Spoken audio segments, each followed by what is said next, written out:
எதுவுமே செய்ய முடியலையா, உட்கார்ந்து ஜெபம் பண்ணுங்க, பைபிள் வாசிங்க.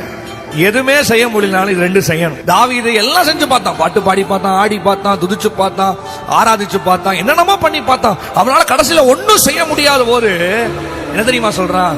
நான் இனி வசனத்தை தியானம் செஞ்சாதான் அந்த காரியத்துல நான் முன்னேற முடியும். இனி நான் என்ன பண்ண போறேன்னா தியானம் செய்ய போறேன், வசனத்தை தியானிக்க போறேன். தியானிக்கும் போது எனக்குள்ள அக்கினி எழும்பும்.